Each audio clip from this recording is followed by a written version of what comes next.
예, 오늘 저희가 공부할 서신은 빌립보서 사람들에게 보내는 사도 바울의 서신이라고 알려진 책인데요. 빌립보서입니다. 빌립보서는 4장으로 되어 있는데 여러분들이 아마 읽어보신 분들은 아시겠지만 이 안에 무슨 이 서신서의 전체적인 분위기가 좀 뭐랄까요, 평안하고 또 즐겁고 또 읽기가 다른 서신보다는 훨씬 더 기쁨을 주는 그런 내용들이 들어 있습니다. 어떤 특정한 문제를 토의하기 위해서 쓴 서신도 아니고 또 죄를 지적해서 바로 잡기 위해서 쓴 것도 아니고 또 이단적인 교리를 지적하기 위해서 쓴 것도 아닌, 하나는 이 빌립보 교회가 바울에게 소위 말하면 재정적인 도움을 줘서 사역을 잘 이끌어갈 수 있도록 관심을 보여준 것에 대한 감사의 표시가 있었고요. 그래서 어떠한 어려운 상황에서도 참 자기는 이 신앙 생활을 바르게 하고 주님을 섬기는 일에 이겨왔다, 승리했다라고 하는 간증과 고백이 들어있고, 또 한 가지는 이제 교회 안에 조금 다툼이 있었던, 좀 서로 의견이 맞지 않았던 그런 문제에 있어서 하나 돼야 될 것, 그래서 서로 남을 서로 더 낫게 여기는 것에 대한 언급을 하는 정도, 이렇게 나와 있습니다. 그래서 이 전체적으로 봤을 때 아주 다른 책보다는 훨씬 더 좀 부드럽게 읽을 수 있는 그런 서신이라고 할 수 있고요.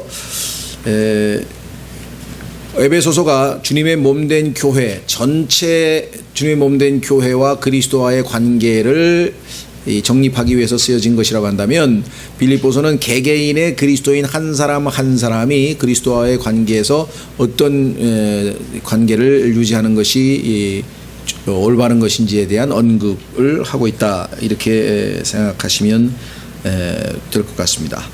그래서 어떠한 상황에서도 기쁨을 유지할 수 있고 확신을 가지고 생활할 수 있는 그런 내용들을 담고 있는데, 그렇게 살으셨던 4분의 예가 나와 있어요. 그래서 첫 번째로 바울은 예수 그리스도의 삶을 조명하고 있고 2장에서, 그 다음에 자신의 제자였던 디모데, 그 다음에 동료 사역자였던 에바브로디도, 그리고 3장에서는 자기 자신의 개인적 간증, 이렇게 해서 어떻게 보면은 4사람의 어떤 신앙 간증으로 이와 같은 삶이 기쁨으로 승리하는 그리스도인의 삶이다 라고 하는 것을 보여주는 그런 내용으로 들어 있습니다.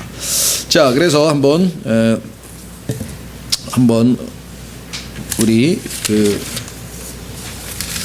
나누어드린 프린트물을 통해서 한번 역시 같은 방식으로 빌립보서를 한번 확인해 보도록 하겠습니다. 자, 나눠드린 그 유인물에 보시면 빌립보서 이렇게 되어 있고, 오른쪽에 계속해서 기뻐함, 이게 지금 주제입니다. 기뻐라 한다는 내용, 용어가 이 짧은 4장의 서신에 무려 16번이 반복됩니다. 그렇다고 해서 인간적으로 볼 때 외적으로 기뻐해야 될 여러 가지 조건이 갖추어졌는가? 그건 아니에요. 오히려 감옥에 갇혀 있고 오히려 여러 가지 어려운 여건에 처해 있는데, 그래서 어떤 성경에서 말씀하시는 기뻐함이라고 하는 것은 외적인 조건에 따라 우리가 기분이 좋고 다음에 마음이 편하고 행복해하고 그것과는 좀 다른 차원입니다. 상황과 관계없이 내적으로 주님으로 말미암은 그러한 성령의 역사를 통해서 환경을 능히 이겨내고 극복하고 그런 상황에서도 기쁨을 유지하는 것, 그런 의미에서의 이 승리의 삶이라고 할 수 있죠. 자, 프린트물에 보시면은 바울의 빌립보서는 유럽에 그가 세운 최초의 교회에 보낸 서신입니다. 아시다시피 아시아 쪽에서 복음을 전하다가 성령님께서 부르셔서 이 빌립보 지역으로 가서 루디아라고 하는 리디아라고 하는, 우리 성경에 아마 루디아라고 번역이 되어 있죠. 루디아라고 하는 그 여인에게 복음을 전해서 최초의 유럽의 그리스도인이 된 자매님이 계셨었죠. 자, 그가 처음으로 이 도시를 방문한 것은 그의 두 번째 선교 여행 때였고, 그때 아마 실라와 디모데와 누가가 동반했던 것 같습니다. 사도행전 16장의 배경을 보니까 그렇더라는 거죠. 마케도니아에 있는 로마의 군사 식민지였던 빌립보에는 아시다시피 그리스 북쪽에 있는 마케도니아라고 하는 그 필립이라고 하는 왕이 그리스를 침공해서 그리스를 전체를 통일시켰고, 그 통일된 그리스를 중심으로 해서 저 페르시아 또는 인도 지역까지 영토를 넓혔던 사람이 다름 아닌 알렉산더 대왕이었습니다. 그래서 알렉산더 대왕의 아버지가 마케도니아의 왕이었는데, 알렉산더에 이르러서는 그리스를 포함해서 전 유럽을 다 장악했던 상황이었죠. 자, 유대인들이 매우 적었습니다. 빌립보에서 발생한 선교사들의 박해 사건은 이방인들에 의한 것이었습니다. 사도행전은 에는 이방인들의 적대감이 표출된 두 번의 사건이 기록되어 있는데, 두 번의 복음 전파로 인해 그들의 재정적 기득권에 손해가 발생되었기 때문입니다. 복음을 전해서 우상들, 소위 말하면 우리로 치면 석가모니라든가 무슨 이런 조그만 상들을 만들어서 팔죠. 도깨비상도 팔고, 그런 것들이 장사가 안 되기 때문에 아주 여러 가지 반항하는 일들이 있었겠죠. 빌립보 성도들은 바울에 대한 처음 사랑을 간직하고 있었고, 복음을 전해서 세웠던 이 교회의 사람들이 바울에 대한 첫사랑을 그대로 가지고 있었고, 바울을 한 번 이상 재정적으로 도왔었습니다. 그러니까 바울의 이 선교에 선교 헌금을 과거에도 한 적이 있었어요. 그런데 한참 동안 선교 헌금을 못 하다가 어떻게 계기가 돼서 두 번째로 선교 헌금을 하게 됐는데, 거기에 대해서 이제 빌립보서 4장에서 바울이 내가 궁핍하기 때문에 너희가 재정적으로 도우니까 정말 필요한 때 하나님이 도움의 손길을 주셨다, 그런 차원보다는 내가 궁핍에 처하든 또 풍부에 처하든 언제든지 나는 감당할 수 있는 비결을 주님으로부터 배웠지만, 너희의 그 마음이 하나님께서 기뻐 받으시는 아주 희생물이 될 것이다 하면서 이제 감사를 표시하고 있게 됩니다. 자, 그 다음에 계속해서 이에 대해 사도는 반복해서 감사를 표하고 있습니다. 바울의 다른 서신들의 수신자들과는 달리 빌립보 교회는 별 오류가 없었던 교회였습니다. 다른 서신들은 보면은 그 교회에 있었던 문제점들, 예를 들면 고린도 교회 같은 경우는 무려 15가지의 문제를 지적해서 거기에 대해서 하나님의 해답을 제시하는 방식으로 되어 있고, 또 데살로니가 전서 후서 같은 경우에는 아시다시피 무슨 교리입니까? 재림에 대한 교리에 대한 혼미 때문에 거기에 대한 바로잡음도 있고, 그래서 대부분 보면 여러 가지 오류를 바로잡는 그와 같은 취지에서 쓰여진 게 대부분의 서신들인데, 빌립보서의 기록 목적은, 기록 동기는 그것과는 좀 사뭇 다르다. 그래서 쓴 이유는 두 가지였습니다. 재정적 도움, 에바브로디도 편에 보내어졌는데 선교 헌금을 받게 된 것에 대한 감사와 정말 사랑의 실천이었죠. 교회 몇몇 성도들 간에 있었던 반목을 내려놓고 서로 화평할 것을 권면코자 함이었습니다. 그래서 그 4장에 보면은 그 두 사람의 이름이 언급된 것을 우리가 보게 되죠. 유오디아와 순두개에게 간청하니까 한 마음을 품으라라고 얘기를 한 것을 우리가 보게 되죠. 자, 이게 이제 중요하네요. 당시 바울은 로마의 감옥에서 친구도 없이 여러 대적들에 둘러싸여 묶였다는 얘기는 손발이 묶여서 이제 감옥에 그런 상태에 있었는데, 여기 그럼에도 불구하고, 그러니까 환경이 좋아서 기뻐하는 게 아니라 그럼에도 불구하고 서신의 분위기는 기쁨으로 차 있습니다. 아시다시피 빌립보 감옥에서 복음을 전하다가 이 감옥에 갇혀 있던 바울과 실라가 돌로 얻어맞고 피가 몸에서 흐르고 있는데도 불구하고 밤에 찬송을 불렀는데, 그 찬송 소리에 또 하나님께서 응답하셔서 감옥의 문들이 다 저절로 열리고, 그때 간수가 너무 놀라서 자결하려고 그랬죠. 자기가 책임이 있기 때문에. 그래서 그 빌립보 간수에게 했던 주 예수 그리스도를 믿으라, 그리하면 내 집과 너와 내가 구원을 받고 그리고 내 집이 구원을 받으리라고 했던 그 유명한 이 말씀이 빌립보서 사도행전 16장 17장인가요? 16장 31절 말씀이잖아요. 그 배경이 바로 이 빌립보 교회입니다. 빌립보였습니다. 자, 그래서 기뻐하라와 기타 유사한 어휘가 이 짧은 서신에 16번이나 나옵니다. 우선 개요를 짧게 보고 뒤에 전체적인 내용을 훑어본 다음에 다시 개요로 돌아오겠습니다. 첫 번째는 바울의 승리 체험. 여러 가지 어려운 환경, 특히 감옥에 있었는데도 불구하고 여전히 기쁨을 구가하고 승리에 찬 모습으로 있는 바울. 그래서 감옥은 바울로 하여금 다음 상황을 막을 수 없었습니다.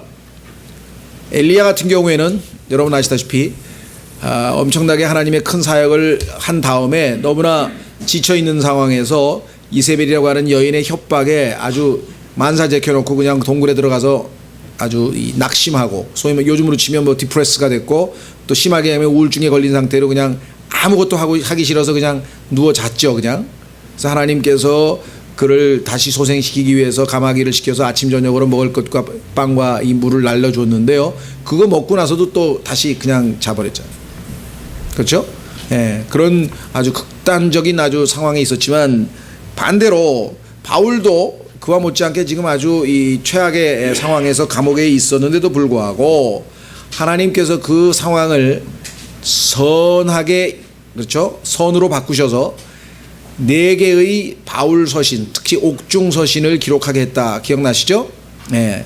그래서 편지 쓰기, 하나님의 말씀을 기록하는데 감옥 생활을 활용했다. 두 번째는 기도, 그 다음에 세 번째는 목표를 정했어요.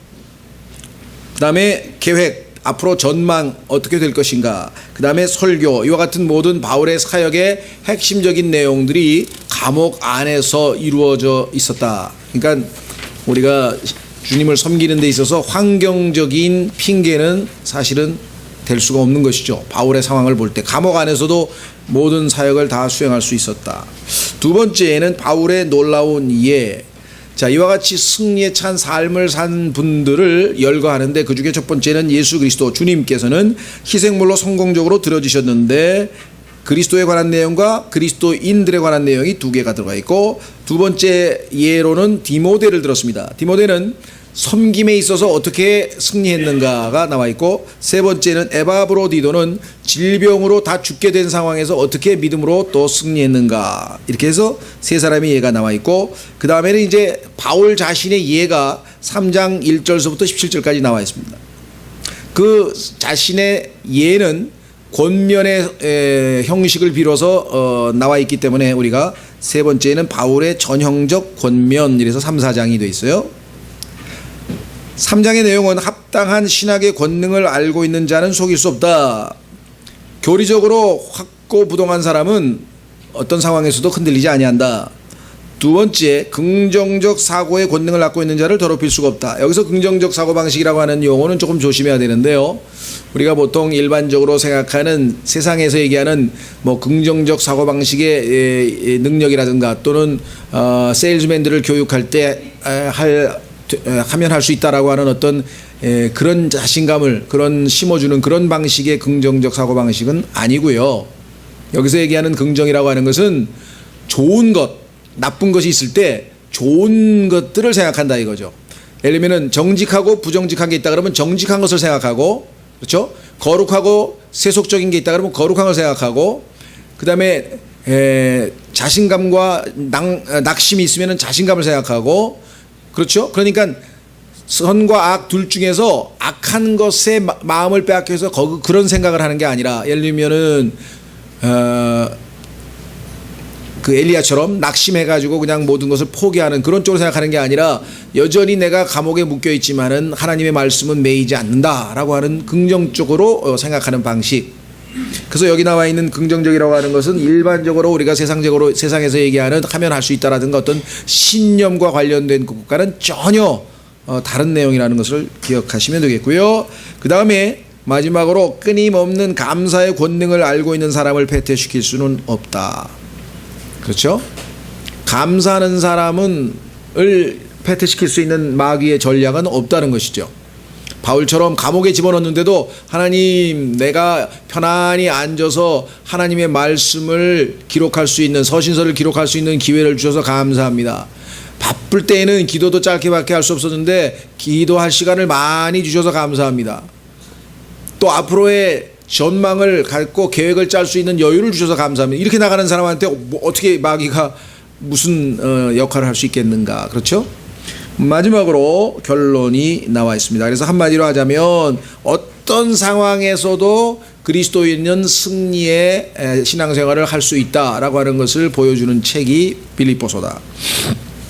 자, 그러면은 전체적인 내용을 한번 쭉 이 저자의 이 글을 쓰신 분의 그 순서를 따라서 한번 찾아가 보겠습니다. 자, 사탄이 바울 같은 사람은 뭐냐면 감옥에 갇혔는데도 전혀 위축되지 않고 기뻐할 수 있는 사람, 그런 사람을 선교 여행을 못하도록 막을 수는 있지만 물리적으로 감옥에 가둬놨으니까 이동은 못할 거 아니에요. 그러나 그에게서 승리를 빼앗을 수는 없었다. 이게 이제 아주 도전이 되는 말씀이죠. 빌립보서는 그리스도인들은 정복자 이상이라는 말씀을 잘 예시해 줍니다. 이 표현은 로마서 8장 37절에 나와 있는데 한번 확인해 보겠습니다.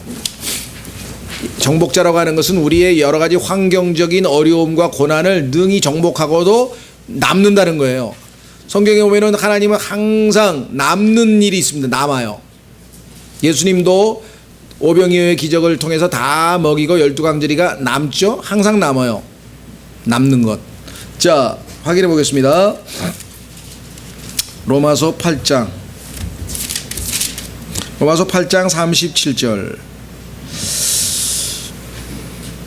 우선 35절서부터 사도 바울은 구원의 확신에 관해서 이와 같은 신앙 고백을 했습니다. 누가 우리를 그리스도의 사랑에서 떼어놓으리요? 환난이나 곤경이나 핍박이나 기근이나 벌거벗음이나 위험이나 칼이랴. 이것은 기록된 바 우리가 종일토록 주를 위해 죽임을 당하며 도살당할 양같이 여겨졌나이다 함과 같으니라. 아니라 이 모든 것 가운데서 우리는 우리를 사랑하신 그분을 통해 정복자들보다 더 나은 자들이니라. 정복자들이라고 해봐야 뭐 알렉산더 같이 국가, 눈에 보이는 영토나 빼앗고 권력이나 빼앗고 재산이나 빼앗을 뿐이지만 우리는 그러한 정복자들보다도 훨씬 더 나은 자들이다. 왜냐하면 38절, 내가 확신하노니 사망이나 생명이나 천사들이나 정사들이나 권능들이나 현재 있는 것들이나 장래 있는 것들이나 높음이나 깊음이나 다른 어떤 창조물이라도 능히 우리를 그리스도 예수 우리 주 안에 있는 하나님의 사랑에서 떼어놓지 못하리라. 그래서 모든 것을 정복하고도 그 이상의 존재가 바로 그리스도인이라는 것을 입증하는 책이 빌립보서다. 다시 프린트물 놓으시면 빌립보 교회에는 바울이 기쁨을 강조하고 있는 것이 진정임을, 그냥 그런 척 한다든가 위선을 부린다든가 그게 아니라 진정이다. 야, 저 사람 감옥에서 실제로는 괴로워 죽겠고 막 미치겠는데 야, 믿음 좋다고 소리 듣고 싶어서 저렇게 막 기뻐하라 그러는 거 아니냐, 이렇게 허세를 부리고 있는 거 아니냐, 이렇게 사람들이 생각할지 모르지만 그게 아니고 실제로 기뻐하고 있다라고 하는 사실을 입증할 수 있는 사람이 하나 있었다. 그게 아까 얘기했던 그 빌립보 간수였죠. 그는 누구냐? 그는 교도관으로 그 어떤 채찍질도, 그 다음에 수갑을 채움도 바울이 그리스도 안에서 승리하는 것을 막을 수 없다는 사실을 배운 적이 있습니다. 실제적으로 감옥에 들어와서 그 피투성이가 된 상태에서 찬송 부르고 있는 그 바울을 통해서 회심한 사람이 이 사람이잖아요. 너 왜 갑자기 소리가 조금 줄여도 좋겠. 그래서 이 빌립보 간수는 바울과 실라가 감옥에서 찬송을 부르다가 하나님의 도우심으로 감옥이 부셔지게 되었던 그 날 밤 회심했었습니다. 그러니까 정확하게 바울이 기쁨으로 어려움 상황에서도 살고 있었음을 목격한 사람 중에 한 사람이죠. 그래서 빌립보서는 환난을 비웃을 수 있었던 그 승리의 기쁨의 원동력이 무엇인지를 잘 보여줍니다. 그것은 뭐냐면 그리스도가 우리의 생명이 되시기 때문에 그렇다. 그래서 그 유명한 말씀, 내게는 사는 것이 그리스도시요 죽는 것이 이득이니라. 그래서 바울은 두 번에 걸쳐서 자기가 죽어서 주님 품으로 가는 것이 이 땅에 남아있는 것보다는 훨씬 더 좋지만, 그러나 남아있는 다른 지체들을 위해서 자기가 남아있는 것이 필요하기 때문에 하나님의 뜻에 순종한다, 이렇게 얘기를 했죠. 예. 자, 그래서 이와 같은 인생관, 내게는 사는 것이 그리스도고 죽는 게 더 이익이다, 그런 사람에게 죽음이 무슨 위협을 가할 수가 있겠어요? 죽는 게 이익이라고 하는 사람에게. 이와 같은 인생관은 비참함을 노래로 바꾸고 감옥을 궁궐로 바꿔버립니다. 그래서 실제적으로 감옥이 바울에게는 궁궐이 된 거죠. 여기서 정말 왕노릇하고 있는 셈이죠. 또한 로마의 병사를 회심시켜 그리스도께로 인도합니다. 바울이 감옥에 있었는데 특급 죄인이다 보니까 많은 병사들이 붙어서 일종의 감시원으로 있었는데, 그 로마의 황제를 모시고 있는 그 군사들에게 복음을 전할 수가 있게 됐었죠. 자, 빌립보서 첫 장은 이러한 승리로 고동치고 있습니다. 대단하죠. 그러니까 감옥에서도 이런 사역을 하고, 풀어놓으면 복음 전하고, 풀어서 나다리면 복음 전하고, 그렇죠?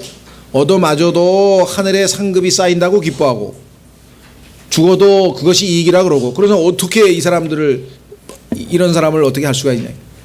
그래서 성경에 보면요, 이런 사람들은 세상에 적합하지가 않다 그랬어요. 세상이 감당할 수 없다. 그 표현이 어디 나오던가요? 누가 기억나는 분 계시나요? 성경 구절이 생각이 안 나네요. 어디에 이 표현이 나오니? 히브리서죠. 히브리서에 이러한 사람들은 세상이 감당할 수 없다. 한번 확인해 보겠습니다. 히브리서 11장 30 몇 절인가요? 이런 사람은 세상이 감당을 못해. 왜? 이건 뭐 어떻게 해볼 수가 없어. 이래도 감사 저래도 기쁨, 이래도 감사 저래도 기쁨. 그걸 어떻게 해? 죽여도 죽여줘서 감사합니다 그러는데.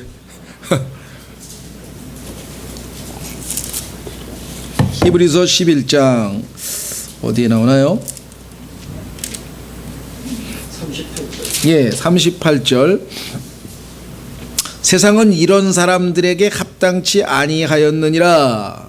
그랬네요. 세상은 이런 사람들에게 합당치 않다. 그 얘기는 뭐냐면은, 이 세상은 너무나 세속적이고 너무나 수준이 낮아서 이렇게 영적으로 고상한 사람들이 살기에는 합당한 곳이 못 돼. 그러니까 이 땅은 우리는 잠시 장막을 치면서 순례자로 살다가 빨리 본향으로 가는 것이다. 그런 의미에서 합당치가 않다 이 말이죠. 예. 자, 다시 돌아오셔서, 내가 결박당한 일, 이런 표현을 바울이 여러 번 사용했어요. 자기가 지금 감옥에 있다는 사실을 여러 번 언급했거든요. 이 서신에서 반복해서 언급하면서 바울은 이에 대해 오히려 감사합니다. 왜냐하면 이 때문에 로마의 수비병들에게 네로보다 더 위대한 왕을 소개할 수 있었기 때문입니다. 네로가 아무리 당시에 황제여 신격화된 존재일지라도 예수 그리스도, 왕 중의 왕이신 예수 그리스도를 소개할 수 있었던 기회를 삼았다. 이 결박으로 인해 많은 사람들이 그리스도를 위해 담대히 나설 수 있었습니다. 더더군다나 바울이 이와 같이 담대하게 복음을 전하는 것을 보고 도전을 받아서 상당수의 겁에 질리거나 조금 위축이 되거나 아니면 겁이 많은 그리스도인들도 바울이 이것을 자극받아서 담대하게 복음을 외치는데 또 도움을 주었다. 이 결박으로 인해 바울은 구원자의 임재 안으로 풍성히 들어갈 소망이 귀중함을 배우게 되었습니다. 뿐만 아니라 바울의 승리는 그리스도의 승리로 인해 모두가 다 공유할 수 있습니다. 그리스도께서 바울 안에서 살아 역사하셔서 이와 같이 놀라운 삶을 살게 하셨다면, 동일한 그리스도께서 우리 안에 계신다면 우리가 순종함을 통해 왜 우리를 통해서는 이와 같은 놀라운 삶을 살지 못하게 하시겠는가라는 결론을 우리가 도출해낼 수가 있잖아요. 동일한 그리스도시니까 그리스도께서는 자신의 영광을 내려놓으셨고 자신을 낮추셨으며 죽기까지 순종하셨습니다. 빌립보서 2장 이따 살펴보겠습니다만은, 이에 하나님께서는 그를 모든 이름들 위로 높이셨습니다. 그래서 빌립보서 2장에 보면은 하나님 앞에 예수님이 7단계가 낮아지셨는데 하나님께서는 다시 7단계를 높이셔서 최고의 지위에 올리신, 낮아진 만큼 다시 높이신 내용이 나와 있죠. 그분을 따르는 우리 모두 역시 우리의 행실과 성품과 생각의 변화를 통해 그분의 발자취를 따라야 합니다. 실로 그렇습니다. 자, 이어서 바울은 디모데와 에바브로디도 예를 듭니다. 그러면 사람들이 예수님이시니까 그러한 삶을 사셨지만 우리야 인간인데 그럴 수 있냐? 그럴 경우가 우리가 종종 있겠죠. 그렇죠? 그런데 바울뿐만 아니라 디모데와 에바브로디도도 그 예수 그리스도께서 이 땅에서 사셨던 그런 스타일의 삶을 살았다는 거예요. 그래서 그들은 특히 이들은 섬김과 병을 극복함에 있어 정복자 이상의 사람들이었습니다. 주님을 섬기는 데 있어서 정말 억지로 아니면 의무감에서 아니면 사람이 눈치를 보니까 아니면 체면치레로가 아니라 예수님께서 생명을 내어놓고 사랑하셨듯이 그렇게 섬기는 마음 자세를 보인 본이 디모데고, 죽음에 다다를 정도의 중한 질병에 걸렸는데도 그거에 압도당하지 아니하고 믿음으로 승리한 사람이 에바브로디도다 이거죠. 바울은 디모데의 섬김은 그리스도에 대한 진실되고 온전한 내어드림으로 본이 된다고 설명하고, 그는 또한 에바브로디도의 질병이 회복되어 하나님께서 긍휼을 베푸셨는데요, 자신은 물론이고 환자 자신, 그러니까 바울과 그 다음에 에바브로디도 환자 자신, 그리고 그것 때문에 빌립보 사람들에게까지 얼마나 많은 영향을 끼쳤는지, 빌립보 사람들이 그 소식을 듣고 기뻐하면서 역시 하나님은 신실하시다 이렇게 하면서 찬양을 돌렸다는 거죠. 자, 그 다음에 나머지 2장 3장 4장에서 바울은 몇 가지 실질적인 적용을 다루고 있습니다. 우리가 주님의 승리를 체험하려면 먼저 주님의 죽음을 알아야 합니다. 성경에는 예수 그리스도의 부활이라고 하는 이 부자는 아시다시피 again이라는 뜻입니다. 다시 살아났어요. 그렇다면 죽었다는 것이 전제되지 아니하고 다시 살 수가 있습니까? 원래 살아있던 사람이 죽었으니까 다시 살았다는 표현이 쓰이겠죠. 따라서 우리가 예수 그리스도의 죽음에 동참하지 않고는, 십자가를 지고 주님을 따르지 않으면 그분의 부활의 권능을 체험할 수가 없습니다. 많은 그리스도인들이 능력하고 능력받으러 뭐 산상기도도 가고 뭐 여러 가지 형태로 나름대로 하지만 능력을 받지 못하고 때로는 마귀에게 속는 이유가 뭐냐면 절차를 밟지 않는 거예요. 예수 그리스도의 죽음을 체험해야 부활도 같이 체험할 수 있는데 어떻게 죽음은 싹 빼고 부활의 권능만 받을 수 있는가? 거기서 실패라는 것이죠. 자, 그 다음에 바울은 보상이라는 진리에 초점을 맞추어 그리스도를 얻고자 함. 그러니까 우리가 그리스도를 얻고자 함을 강조할 때 그것은 궁극적으로 우리에게 보상이 된다. 나중에 주님 배울 때 보상이 된다는 초점을 맞춰서 설명하고, 두 번째는 그분을 알아가는 것이 곧 성화라고 하는 그 관점에서 설명하고, 세 번째는 붙잡고자 함, 주님께서 우리에게 주시고자 하는 것을 붙잡기 위해서 달려가는 삶이 곧 주님을 섬기는 삶이다라고 하는 세 가지 진리를 설명하고 있다. 그 다음에 바울은 긍정적 생각이 하나님의 자녀의 인생에 있어 반드시 필요함을 말합니다. 사실 우리는 한 번에 한 가지씩 생각을 할 수 있을 뿐입니다. 우리의 마음이 만약에 진실된 것을 생각하면 거짓된 것을 동시에 생각할 수 없어요. 그렇죠? 빛과 어두움이 동시에 같이 있을 수는 없죠. 어둠이 있는데 빛이 임하면 어둠은 사라져버리는 것처럼 내 안에 내가 지금 거짓된 생각을 하고 있는데 진실된 생각을 하기 시작하면 거짓된 것과 진실된 것을 동시에 생각할 수는 없다는 것이에요. 당연히 하나는 물러갈 수밖에 없다. 그죠? 네, 그 의미입니다. 그래서 정직한 것을 생각하고 있으면 부정직한 것은 사라져버리겠죠. 의로운 걸 생각하면 불의한 것은 사라질 것이고, 순수한 것을 생각하면 순결치 못한 건 사라질 것이고, 사랑스러운 것을 생각하면 미워하는 것은 사라지겠죠. 동시에 하나님을 사랑하면서 미워할 수 있나요? 두 가지를 동시에 생각할 수는 없다 이거예요. 자, 좋은 평판을 들을 수 있는 것들로 가득하다면 우리의 삶에서 덕스럽고 칭찬받을 많은 모습은 자연히 드러납니다. 마지막으로 바울은 찬양하는 자는 뛰어난 자라는 사실을 잊지 않습니다. 여러분과 저의 삶이 영적으로 뛰어나다, 아주 진보를 많이 이루었다, 영적으로 많이 성숙했다라고 하는 것을 입증하는 것은 그 사람의 입에서 늘 찬양이 흘러나오는 죄송합니다. 바울 역시 이 서신을 감사와 만족과 찬양으로 마무리합니다. 자신의 처지를 갈보리 십자가에 비추어 생각하고 해석할 수 있다면 어떤 상황에서도, 여기 도자 집어넣으면 좋겠네요. 어떤 상황에서도 하나님께 감사할 수 있습니다. 이런 비결을 배운 사람은 나쁜 여건에서 반응하지 아니하고, 어떤 우리에게 힘든 상황이 주어지면, 어떤 환경이, 여건이 주어지면 거기에 우리는 반응합니다. 그렇죠? 괴로우면 울고, 그렇죠? 아프면 비명을 지르고, 그렇죠? 또 어떤 근심이 마음을 짓누르면 낙심하고, 항상 우리는 그 주변 환경에 반응을 해요. 그런데 그렇게 하면 우리는 무너지는 것이죠. 반응하는 자가 아니라 그 가운데서도 승리를 합니다. 예를 들면 환란이 지금 있어요. 여러 가지 고통스러운 일들이 지금 내 주변에 지금 전개되고 있습니다. 그렇죠? 근데 거기에 일일이 반응하면 다 무너지는 것이에요. 화를 내든 낙심을 하든 뭐 억울해서 울든 뭔 일이 벌어도 전부 다 실패하는 거예요. 그런데 환란 가운데에서 성경에 보니까 glory, 오히려 하나님을 자랑하고, 또 rejoice, 하나님으로 인해 기뻐하고, 그렇죠? 바울처럼 감옥에 들어왔다. 아니, 내가 무슨 나쁜 짓을 해서 감옥에 들어왔나? 하나님의 복음을 전하다가 감옥에 들어왔어.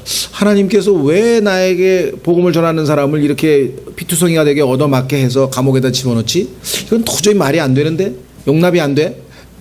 어떻게 생각하십니까? 이런 주변에 주어진 상황에 우리는 항상 반응을 하기 때문에 문제가 생기는 거지. 상황에 반응을 하는 게 아니라 하나님께만 반응하면 된다 이게요. 근데 하나님께 반응할 수 있는 것은 항상 감사와 기쁨과 찬양이라는 것이죠. 그렇죠?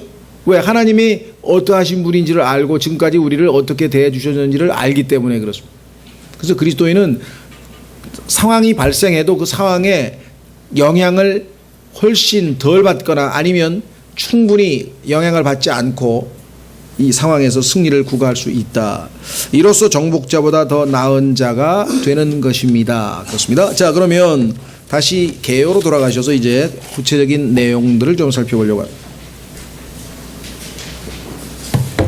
아까 그 4장은 한번 미리 좀 살펴봤으면 좋겠는데요. 아까 그 끝부분에 빌립보서 4장 11절에서 13절 어떤 상황에서도 감사할 수 있다고 했는데요. 빌립보서 4장 그 유명한 구절이죠. 빌립보서 4장 10절 그러나 내가 주를 크게 기뻐하는 것은 너희가 나를 돌보려 하는 것이 이제 마침내 다시 활기를 띠었기 때문이니 과거에 한번 돌봐주었는데 한동안 한참 잊고 있다가 다시 바울을 돕자 이런 같은 일이 있어서 감사하다. 너희가 또한 그것을 위해 염려하였으나 기회가 없었느니라. 그동안도 마음이 없었던 것은 아니었지만 기회가 없었는데 이제 기회를 봐서 나에게 도움을 줬다. 그렇다면 너희가 나에게 재정적인 지원을 해서 고맙다고 말을 하는데 그 이유가 내가 궁핍한 처지에 있는데 정말 그 도움이 나에게 크게 도움이 됐다. 그런 의미로 하는 거냐? 그건 아니다는 거죠. 왜? 내가 어떤 처지에 있든지 거기에 만족하는 것을 내가 배웠노니 내가 비천하게 되는 것도 알고 풍부하게 되는 것도 알아. 어디에서나 모든 일에 배부른 것과 배고픈 것 풍부한 것과 궁핍당하는 것을 다 배웠노라. 너희가 도와주지 않았더라도 내가 궁핍했더라도 그래서 궁핍을 겪었더라도 충분히 거기에 만족하면서 살 수 있는 영적 훈련을 이미 마쳤지만 그러나 너희가 나에게 도와줘서 고맙다. 자, 13절 나를 강하게 하시는 그리스도를 통해 내가 모든 것을 할 수 있느니라. 이 13절을 남용하면은요 아무 때나 갖다 붙이면 안 되고 여기서는 문맥을 잘 보셔야 돼요. 내가 물질적으로 가난하게 살 때도 부하게 살 때도 항상 그리스도께서 나를 강하게 하시기 때문에 그렇죠? 궁핍 중에서도 기뻐할 수 있고 그 다음에 풍요 속에서도 교만하지 않을 수 있다는 그런 의미에서의 지금 이야기를 하고 있는 것이지 뭐든지 다 할 수 있다. 그래서 뭐 무리도 걸어갈 수 있고 뭐 10층에서 뛰어내려도 또 땅에 안 떨어질 수도 있고 뭐 뭐든지 다 할 수 있다. 이렇게 막 갖다가 남용하면은 안 되는 것이고요. 항상 문맥을 보셔야죠. 이 문맥에서는 가난하거나 부하거나 어떤 상황에서도 내가 이길 수 있는 힘을 주님이 주셨다. 그 얘기를 하고 있는 것이죠. 예. 자, 여기서 나를 강하게 하시는 그리스도를 옛날 개혁 성경에 보면은 내게 능력 주시는 자 이렇게요. 내게 능력 주시는 자 이렇게 되어 있는데요. 첫째, 능력을 주는 거나 뭐 강하게 하는 거나 그건 번역상의 문제라고 치고 그리스도가 빠져 있어요. 내게 능력 주시는 자가 아닙니다. 내게 능력 줄 수 있는 자는 두 종류예요. 마귀가 나에게 능력을 줄 수가 있고 그리스도께서 나에게 능력을 줄 수가 있습니다. 그래서 마귀로부터 능력을 받아서 초자연적인 능력을 행하고 있는 사람들도 많아요. 그래서 초자연적인 능력을 행한다고 해서 다 하나님의 종이냐? 아니라는 것이죠. 여기에서 오늘날 많은 사람들이 속고 있는 것이에요. 그 능력이 신성한 하나님으로부터 온 것이냐? 아니면 마귀에 위장된 또는 더 더럽혀진 옳지 못한 힘에서 온 것이냐? 그렇죠? 예. 자, 데살로니가 후서로 가보시면 마귀가 그와 같은 힘을 줄 수 있다라고 성경에 써 있습니다. 그러니까 어떤 사람이 죽은 자를 살렸어도 마귀가 살릴 수 있어요. 여러분들 무당이 죽은 자 살리는 것 우리 주변에도 뭐 심심찮게 얘기 듣죠? 자, 데살로니가 후서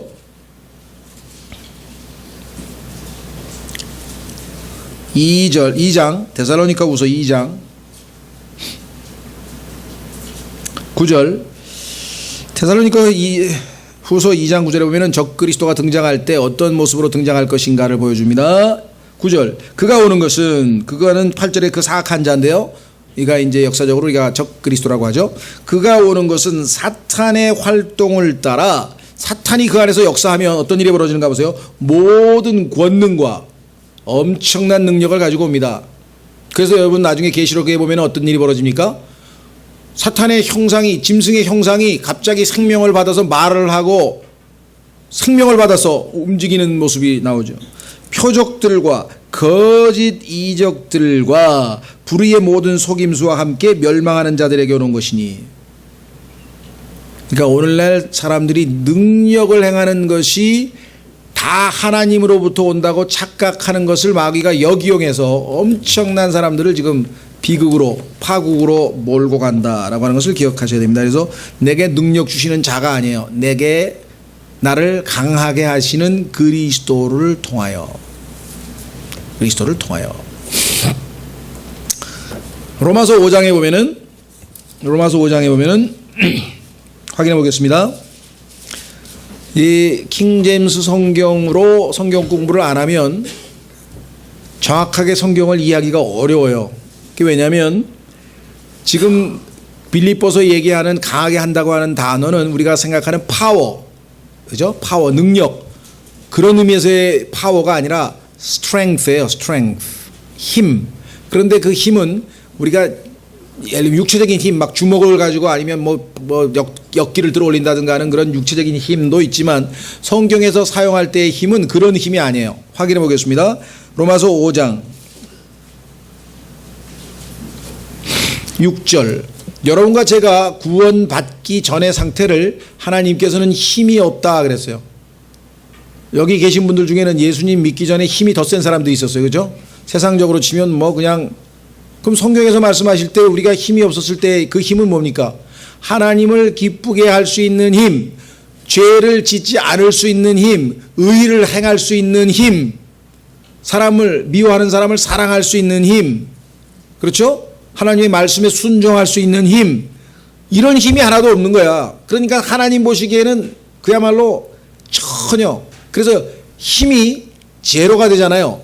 우리가 볼 때는 에너지가 점점 옛날에 요즘에 보니까 전지에 딱 대보면은 전지가 지금 점점 줄어가지고 나중에 보면은 빨간불이 마치 그 운전하다가 보면은 기름 다 떨어져가지고 맨 끝에 그 경고등 들어오는 것처럼 경고등 들어오면은 아 이거 전지 갈아야 된다고 해서 그런 요즘에 전지가 있는 것 같은데 그런 것처럼 힘이 점점 빠져가지고 제로가 되면은 그걸 성경에서는 뭐냐면 사망이라 그래요. 영적 사망. 그래서 우리의 몸을 사망의 몸이라 그래. 하나님의 일을 하는 데는 에너지가 제로 상태에 있는 거예요. 그래서 그것을 성경에서 뭐라 그러냐면은 사망의 몸을 다른 표현으로 하면 힘이 없다 그래요.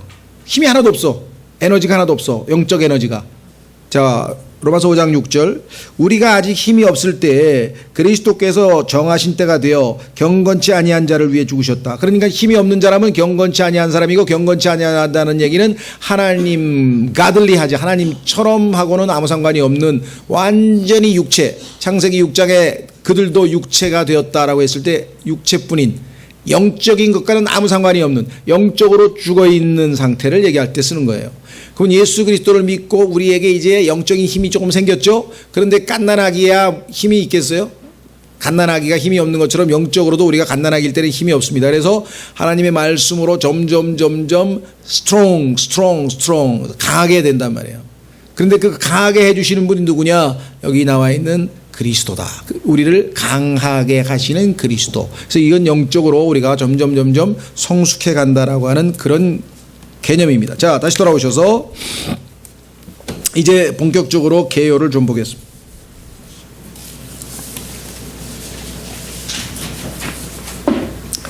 빌립보서 개요에 보시면 바울의 승리 체험이 1장에 나와 있습니다. 그렇죠? 바울의 승리 체험 1장. 그 중에서도 1장 1절에서부터 8절까지 한번 보시죠. 예수 그리스도의 종 바울과 디모데는 빌립보에서 그리스도 예수님 안에 있는 모든 성도들과 또 감독들과 집사들에게 편지하노니, 그러니까 교회 안에는 세 종류의 사람들이 있네요. 성도들, 감독들, 집사들. 그런데 이런 구분 없이 우리가 다 형제들이다. 맞습니다. 그런데 그 형제들은 성도들과 집사들과 감독들로 구분되어 있어요. 그러니까 이런 조직 자체를 무시한다면 이건 잘못된 것이죠. 그렇죠? 하나님께서 정하신 직분들이 있는 것이죠. 그 다음에 두 번째, 하나님 우리 아버지와 주 예수 그리스도로부터 은혜와 평강이 너희에게 있기를 원하노라. 내가 너희를 기억할 때마다 나의 하나님께 감사를 드리고 너희 모두를 위하여 기도할 때마다 항상 기뻐하며 간구함은. 여기 주제가 4절에 딱 튀어나왔네요. 기뻐함.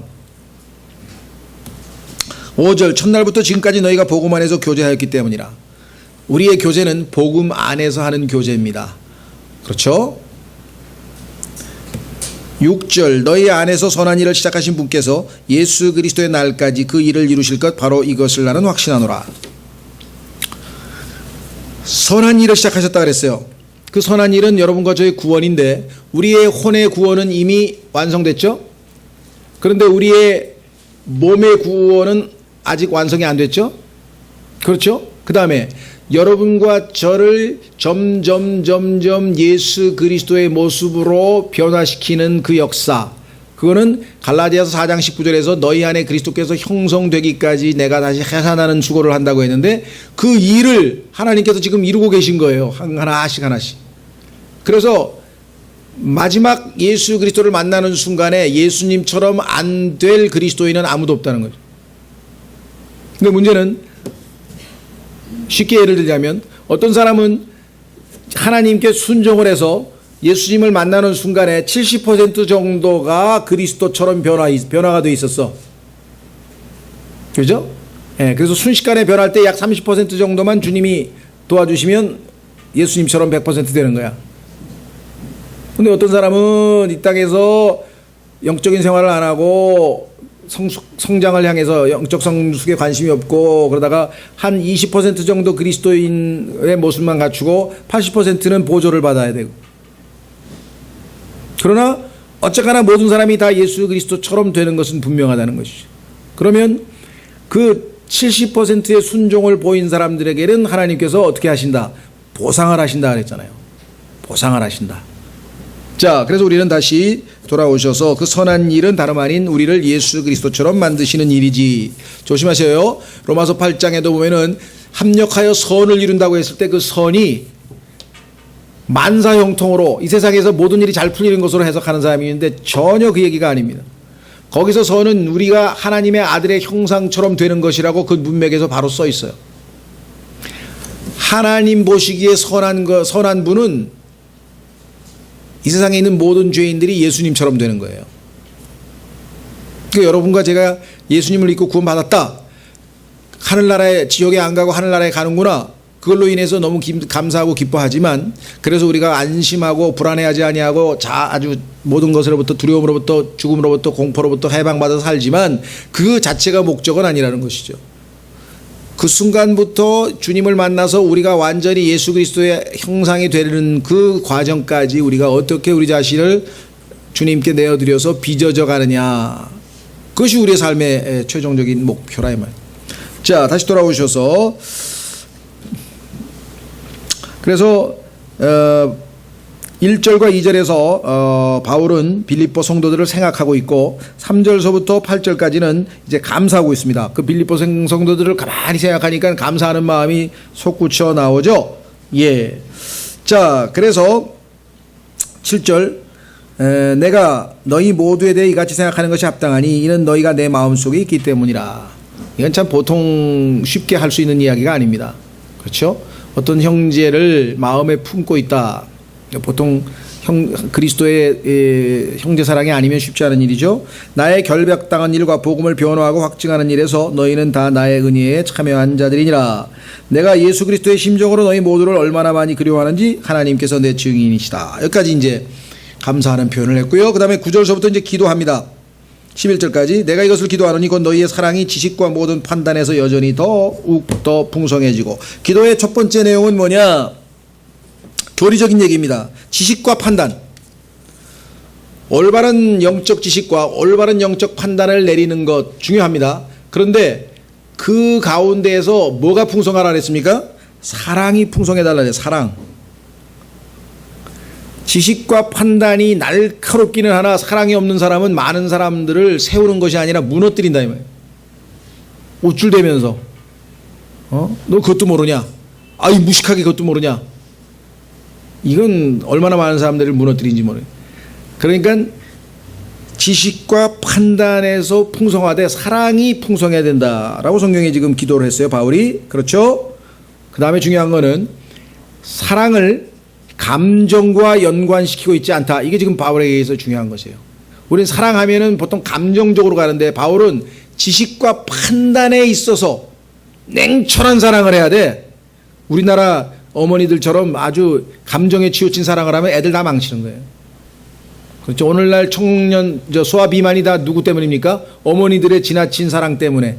어머니들이 애들 미워해서 일부러 그런 거 먹였겠습니까? 사랑한답시고 먹인 건데 비만을 만든 거잖아요. 그렇죠. 이거는 감정에 치운 거지 지식과 판단에 있어서 올바로 사랑한 게 아니라는 것입니다. 자, 두 번째는 뭐냐? 너희가 뛰어난 것을 입증하며 그리스도의 날까지 성실하고 실족거리가 없는 사람이 되며. 그러니까 주님에 대한 헌신에 있어서 바로 이와 같은 기도, 두 번째 기도. 그 다음에 세 번째는 목적입니다. 12절서부터 18절까지는요 바울이 어떤 목적을 가지고 있냐면 복음이 어떻게든 전파됐으면 좋겠다, 그 얘기를 합니다. 그래서 자기가 감옥에 갇혔는데 사람들이 야 바울이 감옥에 갇혔대, 그런데도 저렇게 담대하게 기뻐하고 있어, 정말 주님이 놀랍게 역사하고 계신다, 우리도 담대하게 복음 전하자. 이게 이제 바울의 친구들이고, 반대로 야 바울이 감옥에 갇혔대, 그러니까 지금 복음 못 전할 거 아니야, 그러니까 우리 교회가 열심히 전해서 바울을 전도 못하는 사이에 우리가 왕창 우리 교회를 늘리자, 뭐 이런 잘못된 동기로 또 복음 전하는 사람도 있었어요.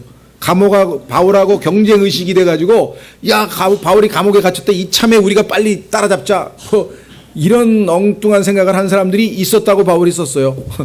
그래도 좋대. 왜? 이렇게나 저렇게나 전파되는 것은 그리스도니까 내 목적은 그리스도가 전파되는 거지 내가 너희보다 더 많이 전파해서 뭐 경쟁해서 이겨서 그것 아무 상관없다 이게. 오늘날 교회 분들 중에서도 그런 분들이 있어요. 저 형제 왜 우리 교회 오지 딴 교회 갔을까 막 그 안타까워하는 분들이 있는데요. 우리 교회 오고 딴 교회 가는 거는 예수님이 알아서 결정하는 거예요. 총사령관이 자기 군대에서 배치를 전방으로 보내든 후방으로 보내든 뭐 어디로 보내든 그분이 알아서 하는 것이지, 거기에 대해서 일희일비하고 막 우리 뭐 교회 너희 교회, 우리 교회가 있고 너희 교회가 어디 있어요? 성경에 보니까 The Church of God, 성경에 보니까 하나님의 교회라고 되어 있는데 무슨 말이 이해가 되셨습니까? 그래서 교회의 선택은 올바른 성경을 쓰고 올바른 교리를 가르치는 교회를 선택하라는 원칙을 제시할 뿐 자기가 원하는 대로 가는 거예요. 하나님은 우리에게 충분히 그러할 자유를 주신 분이에요. 무슨 말이가 되셨습니까? 자, 그 다음에 계획, 전망은 뭐냐? 19절서부터 26절까지 이런 얘기를 합니다. 결국은 내가 감옥에서 풀려날 것이다. 19절 너희의 기도와 예수 그리스도의 영께서 공급해 주심을 통해 이것이 나의 구원으로 바뀔 줄 내가 알므로. 여기서 얘기하는 구원은 감옥에서 나오게 된다는 뉘앙스의 의미지. 무슨 말 이해가 되셨죠? 성경에서 구원이라고 하는 단어를 나오면 전부 다 지옥에 안 가는 그런 구원으로 생각하시는 분들이 있는데 그렇지 않습니다. 성경에서의 구원이라고 하는 것은 항상 문맥에서 봐야 돼요. 심지어는 제일 아주 엉뚜당도 하는 이 이야기는 디모데전서에 나오는 이야기입니다. 한번 확인해 보겠습니다. 디모데전서가 구원에 대해서 잘못 이해하면 어떤 엉뚱한 해석이 나오는가? 디모데전서 2장. 디모데전서는요, 교회 서신이기 때문에 교회 생활에서 남자 여자가 어떻게 처신해야 될지를 설명하고 있는데 그 중에서 이제 여자들은 어떻게 해야 된다라고 하는 얘기가 나오죠. 9절 또한 이런 식으로 여자들도 단정한 옷으로 자기를 꾸미되 얌전하게 맑은 정신으로 하고 장식한 머리나 금이나 진주나 값비싼 옷으로 하지 말며 하면서 쭉 내려가다가 15절 그럼에도 불구하고 그들이 맑은 정신으로 믿음과 사랑과 거룩함에 가운데 거하면 그녀가 해산함으로 구원을 받으리라. 그러면 여기서 아기를 낳는 것이 구원과 연관이 돼 있으면 그러면 아기를 못 낳는 남자는 어떻게 구원받으며 아기를 안 낳는 여자는 또 어떻게 구원받으며 이게 전혀 이 구원이 그 구원이 아니라는 걸 아시겠죠? 문맥을 읽어보니까 여자들이 아이를 가질 때에는 마귀의 시험에 훨씬 더 많이 노출되어 있다는 것이에요. 왜냐하면 신체적인 변화로 인해서 아주 나약해져 있고 그다음에 심리적으로도 상당히 지금 불안한 상태에 있고 그렇죠? 그런 상황에서는 부부가 거룩하게 하나님 앞에 기도할 때에 마귀가 여자를 창세기에서 이브를 속여 먹듯이 그 속이지 못하도록 방어해 준다. 그러니까 속임수로부터 마귀의 미혹으로부터 구원받게 될 것이다. 여기서의 구원은 어디로부터의 구원인지 이해가 되셨죠? 성경은 항상 구원하면은 죄로부터 구원이냐, 그 다음에 감옥으로부터의 구원이냐, 그 다음에 뭐 전통으로부터의 구원이냐, 무엇으로부터의 구원이냐, 항상 로부터 이게 문맥에서 살펴봐야 되는 거죠. 다시 돌아오셔서 자, 그 다음에 이제 빌립보서 다섯 번째 승리한 것은 뭐냐면 설교입니다. 그 얘기는 뭐냐면 27절부터 바울이 이들에게 권면하는 설교를 한편 해요. 27절 빌립보서 1장 27절 오직 너희 행실을 그리스도의 복음에 합당하게 하라. 이것은 그리스도인이 어떻게 살아야 되는지를 한마디로 요약한 겁니다. 그렇죠? 한마디로 요약하면 복음에 합당하게 생활하면 돼. 그것이 이제 무엇인지를 이제 구체적으로 우리가 이제 성경을 통해서 확인해 볼 수 있겠지만 전체적인 요약은 바로 복음에 합당하냐. 그리하면 너희에 대한 일들 곧 내가 가서 너희를 보든지 떠나 있든지 너희가 한 영 안에 굳게 서서 복음의 믿음을 위하여 한 마음으로 함께 싸우며 어떤 일에서도 너희의 대적들로 인해 무서워하지 아니한다는 것을 내가 들을 수 있으리라. 자, 그러니까 그 설교 내용의 핵심은 뭐냐? 여기 나와 있는 것처럼 두려워하지 않는다는 거죠. 여기 나와 있는 것처럼 두려워하지 말라. 그 다음에 28절까지가 바로 그 얘기죠. 27절, 28절까지가 바로 그 얘기고요. 그 다음에 29절, 30절은 그리스도인이라면 마땅히 겪을 수밖에 없는 어려움, 이걸 이제 고난이라고 하는데 그 고난에 대해서도 미리 이야기를 합니다. 자, 뭐라고 얘기하는 거 아니에요? 29절 그리스도를 믿는 것뿐만 아니라 그분으로 인해 고난당하는 것도 주께서 그분을 대신해서 너희에게 주셨나니 너희가 내 안에서 보았고 또 지금도 내 안에 있다고 듣고